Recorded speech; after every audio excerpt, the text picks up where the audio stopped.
I'm going to talk a little bit about a gel medium process. This is called clear tar gel. This is a painting that I completed with the clear tar gel process. The gel basically was used to make the clouds. This is the clear tar gel, and I'm going to open it up. It tends to stick. When you close it, make sure that you're careful about wiping down the outside and the inside rim, and or it'll stick closed. I'm going to take this palette knife. This is a Liquitex palette knife. They come as a set of 4. And they're really nice big palette knives. Just scoop the gel out. And I'm going to be very generous. I've already coated the surface of this canvas. I've put a layer of gesso on it. I've coated it with dioxazine purple and some burnt sienna. Now, if you're mixing the gel with paint ahead of time, and we're not doing that right now, but you can see how it gives these nice kind of little stippling edges, which is another thing I do occasionally. Now this takes a long time to dry. So it takes probably about 24 hours for this to fully dry. So I'm going to take some paint and I'm going to mix it with some medium. I'm using a glazing medium. I'm going to mix this. This is a portrait pink, buff titanium, or buff titan, and this is called unbleached parchment. Then I'm just going to put this kind of on here. Just going to dab it on.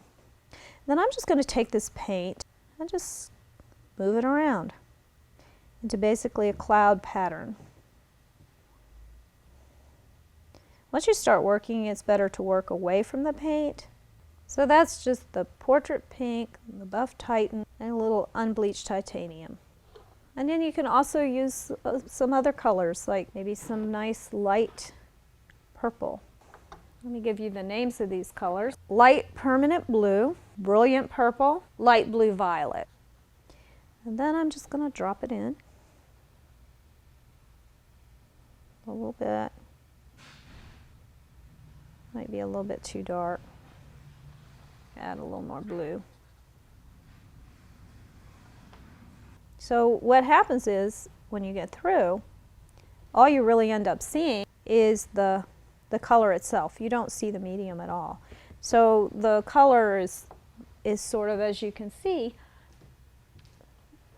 very nebulous looking. So that's one process with the gel medium. This is the clear tar gel. Layer it on. Be generous.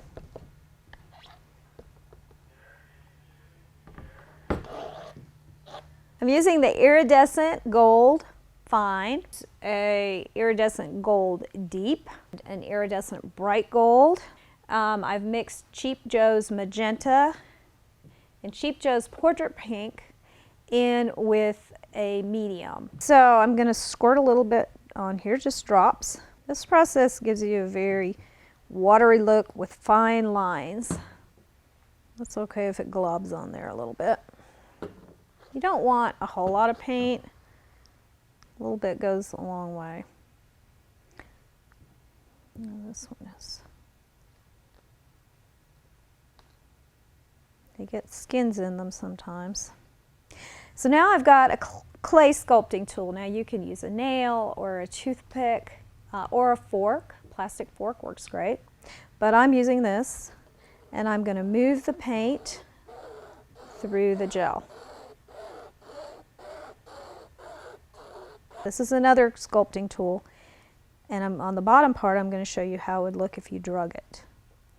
Now the gel, even though right now it looks like it's kind of making a mess, the gel will actually level back out. That's why they call it, well, this isn't the self-leveling, but it is a self-leveling gel, which means that it will just go ahead and flatten back out.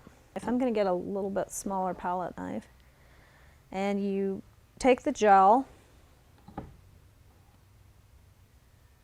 I'm just going to put a little glob right there. I'm going to use the pink again. And you start dragging it out.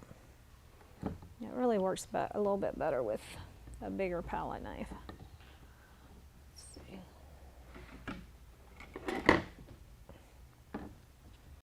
And remember, the gel's going to dry clear So you can get just a little bit of a thin coating of paint. So when it dries, it'll almost look like a striated cloud, or it'll look very cloudy, but in a different way than that. And you can just keep adding gel, and there you go. Now this is one that I did with that method. I did it about 24 hours ago.